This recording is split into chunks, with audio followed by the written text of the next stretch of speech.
ఆంధ్రప్రదేశ్ ఆత్మస్థైర్యం అభివృద్ధికి శాశ్వత సంతకమైనటువంటి మాన్యశ్రీ ముఖ్యమంత్రి శ్రీ నారా చంద్రబాబు నాయుడు గారికి నిజాయితీ నిండిన స్వరం, అలసటి తెలియని అంకిత భావం, దేశ ఆర్థిక వ్యవస్థకు నిలువెత్తు కవచమైనటువంటి కేంద్ర ఆర్థిక శాఖ మొట్టమొదటి మహిళా మంత్రి అయినటువంటి శ్రీమతి నిర్మలా సీతారామన్ గారికి, నటనతో మొదలై నాయకుడిగా జనం మెచ్చిన సైనికుడిగా ఎదిగినటువంటి డిప్యూటీ సీఎం పవన్ కళ్యాణ్ గారికి, కష్టకాలాన్ని తనకు శిక్షణా సమయంగా మార్చుకొని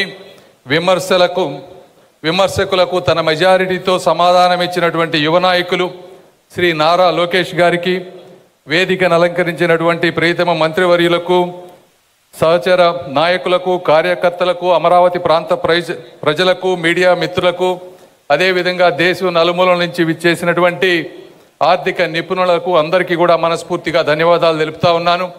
ఈరోజు ఒక అద్భుతమైన రోజు. ఆంధ్రప్రదేశ్ కోసం, అమరావతి కోసం, ప్రతి తెలుగు మనసు కలలు కన్న అభివృద్ధి కోసం జరుగుతున్నటువంటి ఈ ప్రారంభోత్సవం ఒక మహత్తర ఘట్టం. మన రాష్ట్ర అభివృద్ధికి బలమైన అడుగులుగా ఈ 15 కేంద్ర సంస్థలకు శంకుస్థాపన జరిగింది. అయితే ఇవి మన ఆంధ్రప్రదేశ్ ఆర్థిక భవిష్యత్తుకు వేస్తున్నటువంటి ఒక బలమైన పునాదులు. ఇలాంటి బృహత్తరమైన కార్యక్రమాన్ని ప్రారంభించేందుకు నిర్మలా సీతారామన్ గారి కంటే గొప్ప వ్యక్తులు మరొకరు ఉండరు అని నేను మనస్ఫూర్తిగా తెలియజేసుకుంటా ఉన్నా. ఎందుకంటే పుస్తకాలు అంటే ప్రాణం పెట్టిన తల్లి, సేవే జీవితమని నమ్మిన తండ్రి వద్ద పెరిగినటువంటి తమిళనాడు ముద్దుబిడ్డ, అదేవిధంగా మన తెలుగు నేల కూడా పరిచయమైనటువంటి మంచి మనిషి నిర్మలా సీతారామన్ గారు.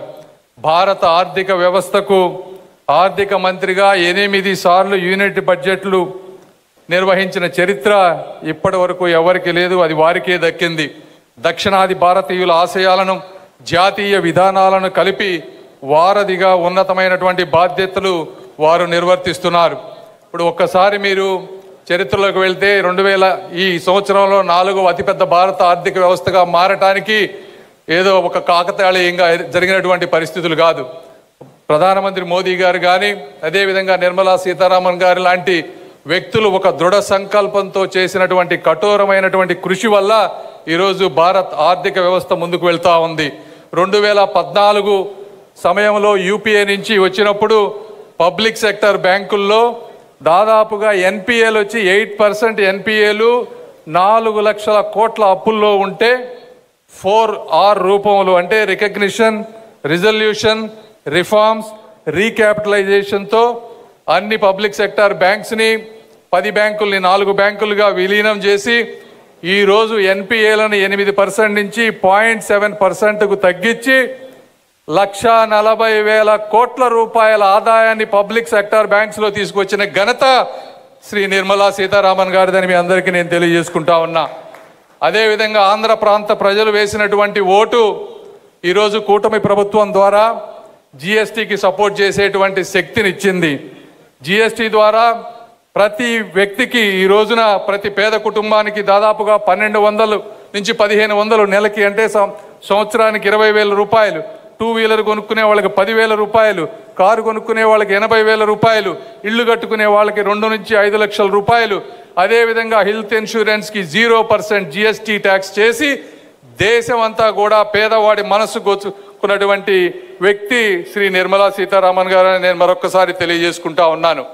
అదేవిధంగా నేను మా ప్రాంతంలో మా లోకేష్ గారు నేను వెళ్ళి ఎయిమ్స్లో స్టాఫ్ లేదంటే వెంటనే 540 ఉద్యోగాలు ఇచ్చి ఎయిమ్స్ మొత్తాన్ని కూడా మంచిగా చేసినటువంటి నిర్మలా సీతారామన్ గారికి మరొక్కసారి గుంటూరు ప్రాంత ప్రజల తరపున మనస్ఫూర్తిగా నేను అభినందనలు, ధన్యవాదాలు తెలుపుకుంటా ఉన్నాను.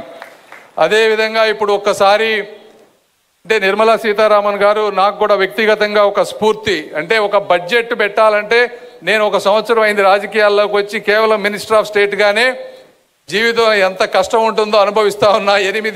ఈ విధంగా ఫైనాన్షియల్ బడ్జెట్ పెట్టిన వెంటనే నెక్స్ట్ ఇయర్ బడ్జెట్లు పెట్టలే, మార్కెట్లేమో సంస్కరణలు కోరుకుంటాయి, రైతులేమో ఇంకా రాయితీలు కావాలంటాయి, రాష్ట్రాలేమో ఇంకా ఎక్కువ వారి వాటా కావాలంటుంటారు, పార్లమెంటులో ప్రతిపక్షంలో ప్రతి వ్యక్తి ప్రతి రూపాయికి జవాబు చెప్పమంటారు. ఈ విధంగా గంటల తరబడి వర్క్ చేసి, గంటల తరబడి పార్లమెంట్లో నిలబడి సమాధానాలు చెప్పి విధంగా చేయటం అంటే ఒక మామూలు విషయం కాదు. ఈ విధంగా వారు మహిళా స్ఫూర్తికే కాదు, మాలాంటి వారికి కూడా, కొత్తగా వచ్చిన వారికి కూడా నిజమైన స్ఫూర్తి అని నేను మనస్ఫూర్తిగా తెలియజేసుకుంటా ఉన్నాను. అదేవిధంగా ఈరోజు అమరావతి గురించి మాట్లాడాల్సి వస్తే, ఈ ల్యాండ్ పూలింగ్ కాన్సెప్ట్ అనేది ప్రపంచంలో 4 దేశాలు చేసినాయి. 1 జర్మనీ, 2 జపాన్, 3 సౌత్ కొరియా. ఇవి కూడా మ్యాక్సిమం చేసిన ల్యాండ్ పూలింగ్ 2000 ఎకరాల లోపు. రెండోది ల్యాండ్ పూలింగ్ చేసినప్పుడు ఆ ప్రాంతంలో ఉన్న వ్యక్తులందరినీ కూడా డిస్ప్లేస్ చేసి వేరే ప్రాంతానికి తీసుకువెళ్ళి ల్యాండ్ పూలింగ్ చేశారు. ప్రపంచ చరిత్రలో 34,000 ఎకరాలు ఉన్న గ్రామాల్లో ఒక్క వ్యక్తిని కూడా డిస్ప్లే చేయకుండా ఫాస్టెస్ట్గా 60 రోజుల లోపు ల్యాండ్ పూలింగ్ చేసి దేశానికే కాదు ప్రపంచానికి ఆదర్శంగా నిలిచారు. అంటే దానికి కారణం మా గౌరవ ముఖ్యమంత్రి నారా చంద్రబాబు నాయుడు గారికి ఉండే బ్రాండ్, నమ్మకం, అదేవిధంగా మా అమరావతి ప్రాంత ప్రజల మంచితనం, త్యాగం అని మీ అందరికీ నేను తెలియజేసుకుంటా ఉన్నా. ఇచ్చిన ప్రతి ఎకరాలో 98% ఈ రోజున ప్లాట్లన్నీ చేసి వాళ్ళందరికీ ఇచ్చారు. కేవలం 2% అంటే 700 ఎకరాలు మాత్రమే ఈరోజు ఇంకా మిగిలి ఉన్నాయి.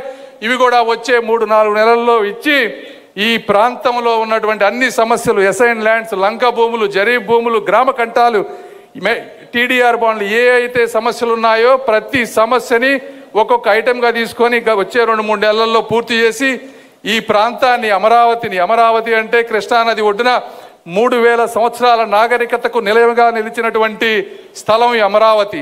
శాతవాహనుల సామ్రాజ్యం సాక్షి అమరావతి. బౌద్ధ స్తూపాలతో బాసిల్లినటువంటి భూమి అమరావతి.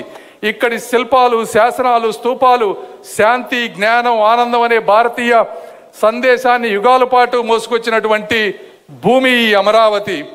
ఇలాంటి అమరావతిని భారతదేశంలోని అత్యంత ఆధునిక ప్రణాళికబద్ధమైన రాజధానిగా అవతరించే విధంగా ఒక మహా సంకల్పానికి ఇది చిహ్నంగా ఉండబోతా ఉంది.